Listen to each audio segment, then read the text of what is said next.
Hey everyone, my name is Jake and I am the sales engineer at TerraSmart, and today I will be giving you a tutorial of how to use the map controls within SIFT. So the first thing we're going to do is drag and drop a KMZ file directly onto the map. This will center us on our site location as well as bring in all the polygons that were created in Google Earth. If you don't have a KMZ file, no problem. Feel free to click on this draw tool or hit the hotkey D for draw, and this will allow you to manually draw any polygons that you want on the map. So for this layout, let's go ahead and start by defining any offsets, and then we can tell SIFT whether we want those polygons to be boundaries or exclusion zones. So let's go ahead and right click over these polygons. Once you hover over these polygon names, you can find the polygon that you want to define. Let's click on offset. And since this is an exclusion zone, let's go ahead and do a 5-meter offset outside, so it will create another polygon for us.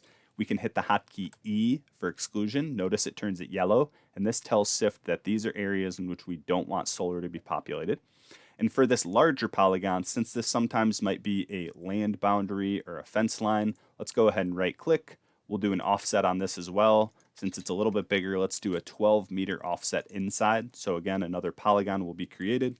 Let's hit the hotkey B for boundary. It'll turn it red, and this is telling SIFT these are areas in which we do want solar to be populated.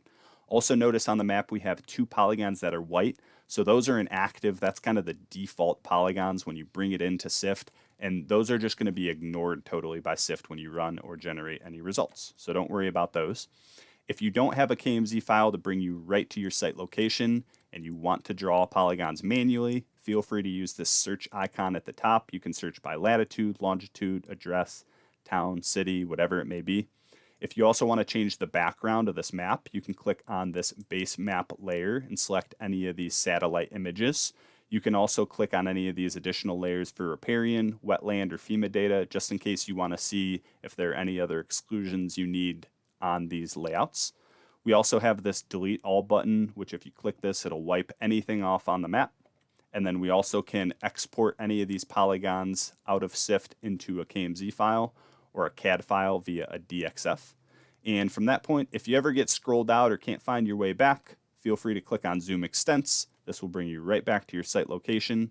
And the last thing I'll leave you with, for any SIFT power users who like learning on their own, feel free to click on the Help menu. Under any of these headers, you can click on any of these links, learn a little bit more about not only maps, but every other function in SIFT. So that's it for the tutorial. Thanks for joining today. Hope to see you soon.